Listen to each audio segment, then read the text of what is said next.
দেশের ফুটবলে এখন সবথেকে বড় প্রশ্ন, কে হচ্ছেন হামজা জামালদের নতুন কোচ, কে বসবেন বাংলাদেশের ডাগ আউটে। প্রশ্নটা কিন্তু চলছে। হেভিয়ার কাবরেরার বিদায়ের পরেই কোচ নিয়ে টালবাহারা চলছে। আমার পিছনে বাংলাদেশ ফুটবল ফেডারেশন, যেখান থেকে দেশের ফুটবলের নীতি নির্ধারণ হয়, এখান থেকে সিদ্ধান্তটা আসবে যে কে হবেন নতুন কোচ। শুরু থেকে রোজারিও মিকেলের নাম শোনা যাচ্ছিল, যেই রোজারিও মিকেল নেইমার জুনিয়রের সাবেক কোচ, ব্রাজিলের হয়ে তিনি অলিম্পিক জিতিয়েছিলেন।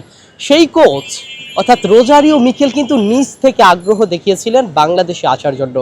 এমনকি বাংলাদেশে আসবেন যে, তখন তার একটা প্রশ্ন যে তার তো স্যালারি অনেক হাই, তো এত হাই স্যালারি কি বাফুফে তাকে দিতে পারবে।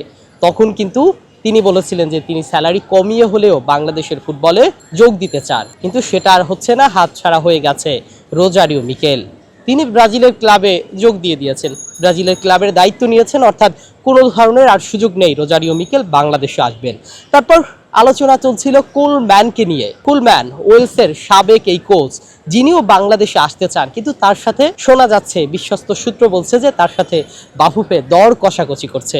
দর কষাকষি বলতে মাছ বাজারে যেমন দর কষাকষি চলে, 200, 250, 300 এরকম শোনা যাচ্ছে। কুলম্যান তিনি $26,000 মাসিক চার্জ করেছেন, কিন্তু বাফুফে সেটা তাকে দিতে চাচ্ছে না।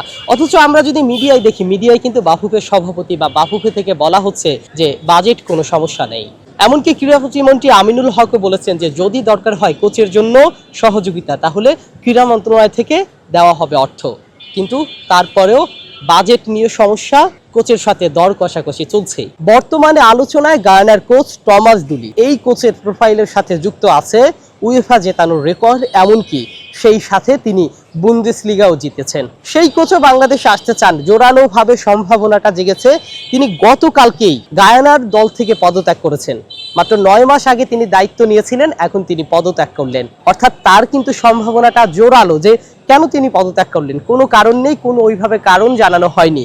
তার মানে কি তিনি বাংলাদেশের নয়া কোচ হচ্ছে। রোজারিও মিকেল গেল, কুলম্যান গেল, তারপর এখন টমাস ডুলি। টমাস ডুলি কি আসবেন বাংলাদেশে, বা বাফুফের সাথে তার কি ব্যাটে বলে মিলবে, সেটাই দেখার অপেক্ষা।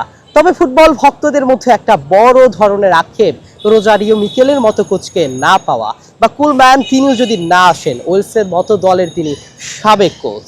এখন দেখা যাক টমাস ডুলিকে নিয়ে আলোচনা হচ্ছে, সেই টমাস ডুলি আসে কিনা।